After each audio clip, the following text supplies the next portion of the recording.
Namaste and welcome to Threads of Tradition. Here we are going to celebrate saris, stories, and the soul of handloom. My name is Vidya. I'm a sari and a handloom enthusiast.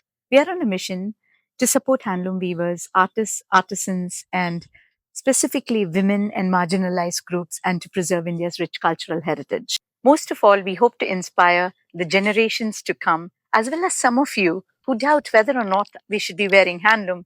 We highly recommend support and wear handloom. In this podcast series, we'll be interviewing guests, and our very first guest is someone whose connection to saris and handwoven products is much deeper than most of us. So let's welcome Nirmala Shivkumar.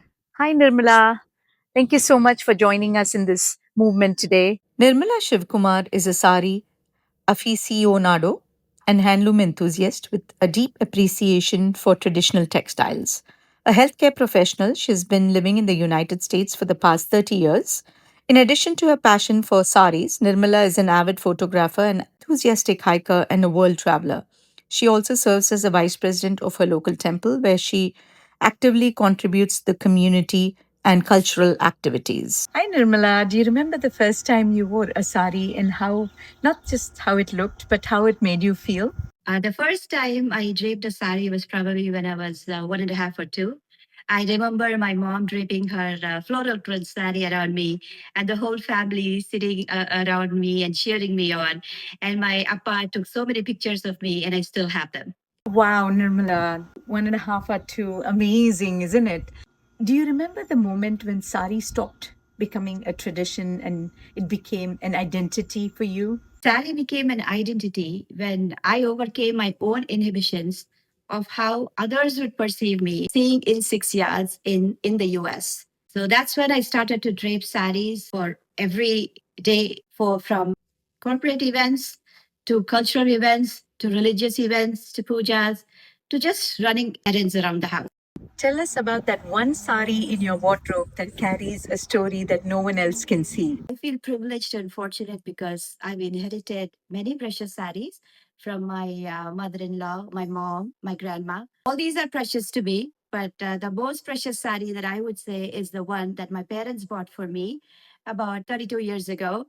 Because until then, I had only draped saris that belonged to either my mom, my grandma, or my sister.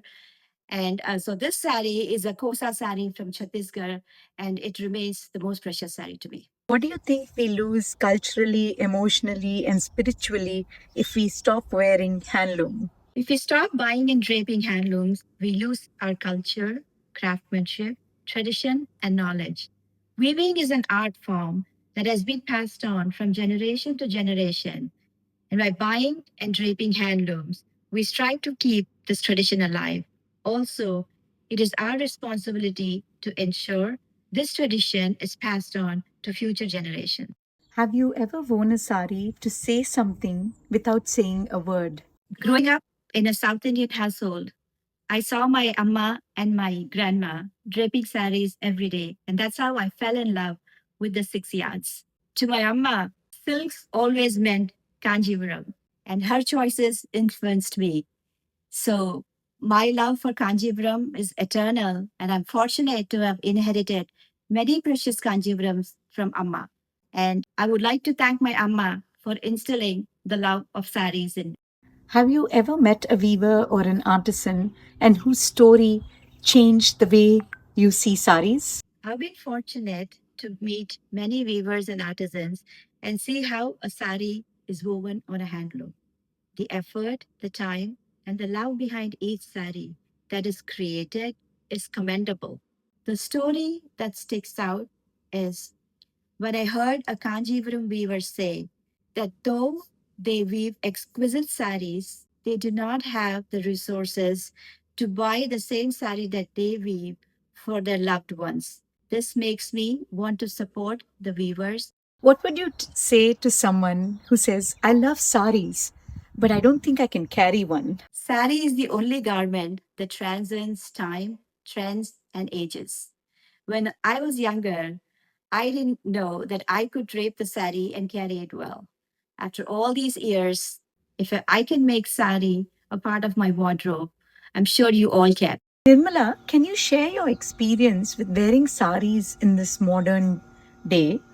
And specifically, with how do you pick and choose saris to wear in the US in this mixed or diverse environment? Sari is the most versatile garment. You can dress it up or down, making it a perfect and stylish choice.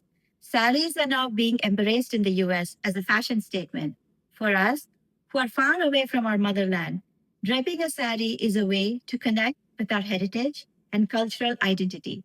I've been trying to put the sari on a global map for the past 30 years and will continue to do so. Nirmala, if you could leave just one sentence behind for everyone listening and watching us today, what would it be?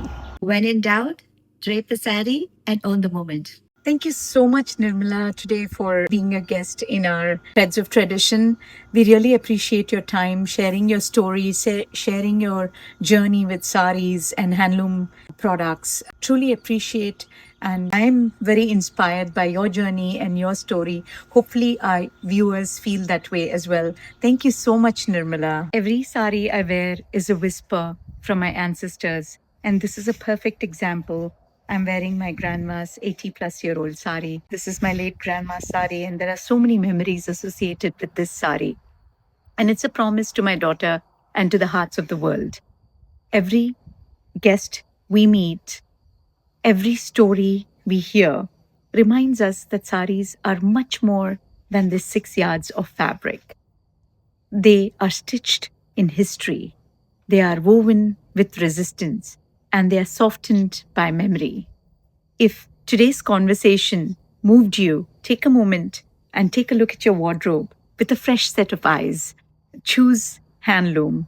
Go meet your weavers. Tell your story one pleat at a time. I'm Vidya Anand, and this is Threads of Tradition. Until next time, stay wrapped in pride and stay woven in love. With lots of love, thank you and enjoy.